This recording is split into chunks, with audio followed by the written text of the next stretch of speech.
Hi, welcome back to the Rich Fritzky Show. It has been a long time. Life's a little bit busy now. I'm working on yet another book and teaching 3 classes at Seton Hall, and, life is keeping me going. But I'm going to enjoy this today. My 7-year-old granddaughter, Maeve, is going to kick off a series of pop with his grandchildren where they're going to freely ask me questions about anything whatsoever that they would like to. And we're starting with Maeve because she's a feisty daughter of my youngest daughter, my sweet and beautiful Laura. Okay, Maeve, what's on your mind today? I'm going to ask my first question. What's your favorite age and why? What's my favorite age and why? Boy, that's an interesting question. I loved becoming 17. I loved driving. I loved becoming 21 because that was the time that I could begin to vote. And I also could go to a bar and have a beer. And I loved the age of 10. That's a memorable age for me for a bunch of reasons. But I think I'm going to go with the age that I'm at right now because it's where life has brought me. So as imperfect as it feels to be getting old and to be at an age you never imagined yourself being at, I'm 71 right now. That's almost incomprehensible to me. How did that happen?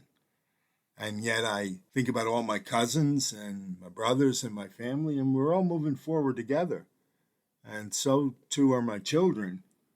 I blame it all on Maggie, daughter number 1. Because she's the one who's pushed me to here. Yeah, and I've seen... So it's really her fault. What do you think? Yep, and it's all her fault. But I see her a lot, and I know what she does every day because I live right next door to her. You do?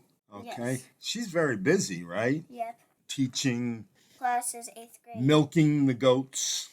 Taking care of the garden. Putting up the jams and the pickles and all the other things she fashions from that garden. But I want to finish answering my first question, Maeve. I wanted to comment more about being 71, Mm-hmm.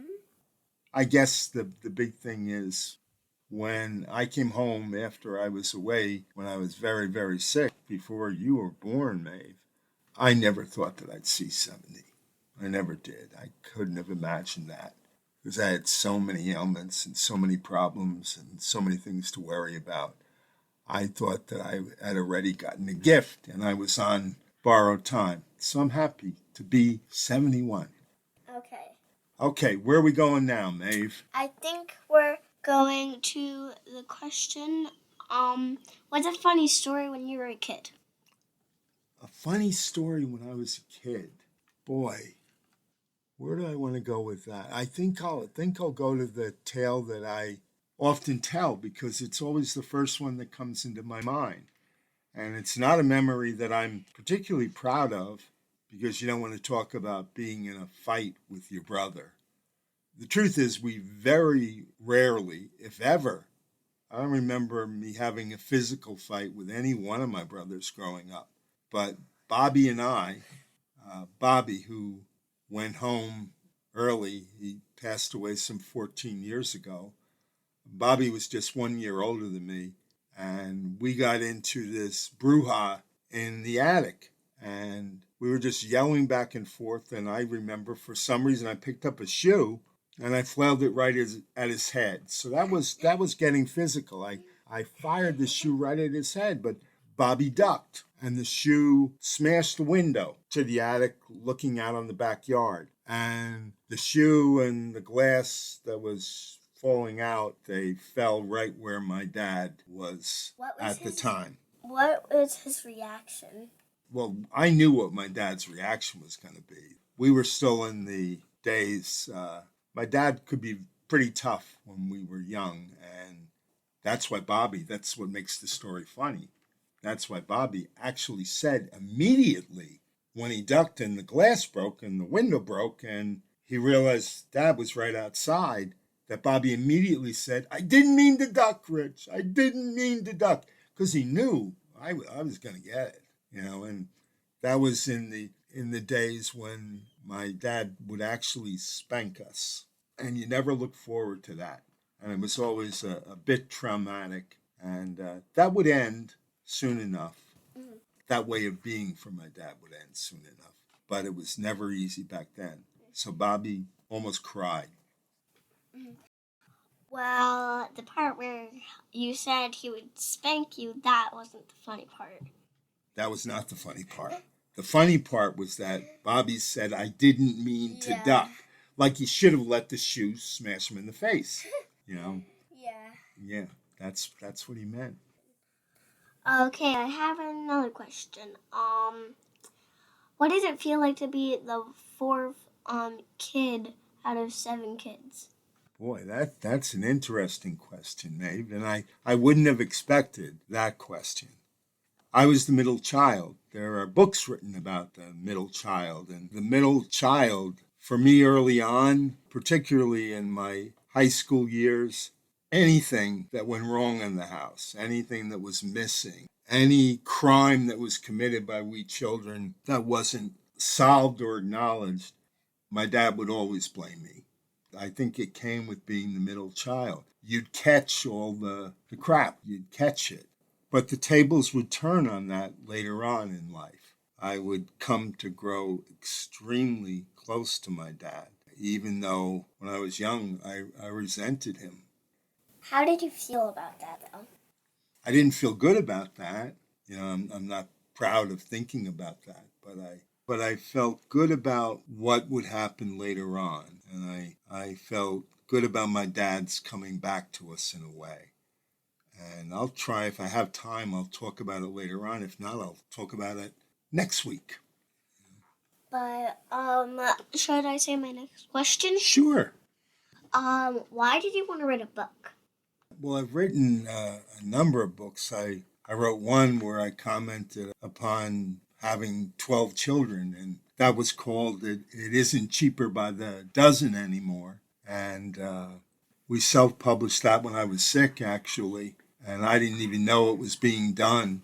And then I wrote a book about my Aunt Mary, A Pilgrim's Song, and all the great things she did and her love of God and her belonging to him and her service to handicapped people here, there, and everywhere. Then I wrote a book about what I lived called Tidings of Great Joy. I wrote a book about Gettysburg. I wrote a book for George Martin of the New York Giants called Just Around the Bend, about his walking across the country for 9/11 victims. And I'm proud of the most recent book, which was about Abraham Lincoln. It's something I finally got to do. And while it might not be widely recognized out there in the world, I was proud that Lincoln folks, great historians, apparently loved it. So that was pretty good. Mm-hmm. Now I'm working on another book. That's fun. Yeah, you really must love writing, don't you? Yes, I do. I don't know. There's this silly thing always in the head that when I leave this earth and go home, that I've left something of myself behind, left a bit of my heart and soul behind. I've left a bit of my mind behind. I've left a bit about the things that I care about behind. There's a kind of comfort in that. And I've always felt at home writing. I am certainly not a great writer. I've never won any notoriety doing it, but I've written some good stuff, and it will live after I'm gone, and that's kind of sweet. So I'm gonna ask my next question. What's your next question? Are you proud of yourself? Proud of myself? Ooh, what a question. I'm not proud of myself. I don't like the word proud. I like the word humility, and I believe it's like my friend Abraham Lincoln, who I've written about. One of the many things I focused on was the fact that he was 6'4". He was unusually tall for his day and age, and yet he never looked down upon a human soul. He looked up at everybody. So I'm happy that I've been able to do things that I feel good about. But it's not a question of being proud about them. It's a question of knowing that I did the best that I could with them, and that's enough. That's enough. I'm happy with who I am. That's what. Where are we going now, Maeve? Do you have any questions for me, or? Do I have any questions for you? Yes. Boy, this is interesting. Why do you always pick on me? That is a question. No, here's my question. Let me frame it better. Whenever you've been around, and you've been around us a lot because you lived with Gammy and I, you and your mommy Laura. So we've been around each other a lot. Whenever Gammy and I have ever had a disagreement, you always come and chime in on her side. All the time. Every time. Why? That is a question for another day. Oh, so she asks me questions, but she refuses to answer my question. I don't think that's fair. What do you say to that, Maeve? Well, I say I'm on Mommy's side. There it is. Another thing, why do you tease me all the time? Why do you have to put on stupid songs just to irritate me whenever you come into the house here? Because it makes me laugh. Because it makes you laugh. Okay, I can understand that. I wildly react. What's the name of the song you always play? Dance Monkey, and he absolutely hates it because every time he blocks his ear and sings different lyrics that don't really make sense. What do you mean different lyrics that don't really make sense? They're actual words. What's wrong with Silent Night? Songs like that. I don't listen. Wherever you go, I shall go. You know?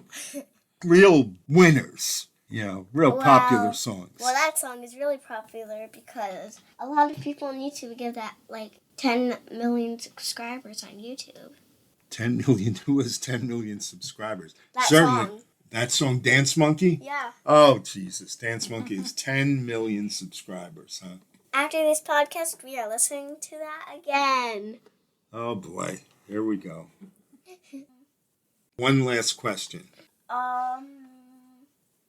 Why do you like Abraham Lincoln so much? I like Abraham Lincoln so much because there's a man by the name of Karl Marx who wasn't all that popular because he wrote a thing called the Communist Manifesto, but actually he was a very good man. And he said Abraham Lincoln was the only man who ascended to great power who never ceased to be good. He was the only man who rose that high, who never stopped being good. And I think that's the truth there. Abraham Lincoln was a remarkable human being. He was, like I said earlier, he was an incredibly humble human being. Today they have an executive office across the street from the White House, and in the communications office they have a staff of 500 people, roughly. They're there to write speeches, cards, letters, for the President of the United States. And guess what? Abraham Lincoln wrote everything himself. During an incredible civil war, he achieved great things for us. Freed the slaves. He looked to a better future to come. Had he lived, things would have gone much better. But his life got cut short, and he didn't get to finish what he had started. And I could babble on and on about this, but the bottom line, in the time he had, he achieved so much, and he left books of incredible writing. Talk about a great writer. Nobody could write like Abraham Lincoln could write. I have one more question. It's a usual question that mostly everyone asks when they meet a new person. But what's your favorite movie? What's my favorite movie? Wow, I have so many movies. Remember, I've got 71 years of watching movies. But you know what I'm going to go with? First one that comes into my mind? What? And I watched this when I was 10 years old because it came out in 1960, 61 years ago. It was To Kill a Mockingbird. Gregory Peck won the Academy Award for it. And that scene with Gregory Peck in the courtroom talking about what justice is and what juries are supposed to do has stayed in my heart and my head all my life. I think that's it for all my questions. Well, thank you very much, Maeve. Do you have anything to say to everybody out there? I don't think so. You don't think so? Have a great day. Have a great day. Okay. Everybody should have a great day. They should have a great week. Yep. They should keep smiling. Everybody they come across. It's nothing like a smile. Brightens someone's day. And that's what I wish all of you. Thank you for being with Maeve and I. I want to thank Maeve for her help today. I think we're going to enjoy this. And we're going to enjoy doing this for a while. Yep. Thank you, Maeve. Thank you out there. Glad you were with me. Take care of yourselves. Goodbye.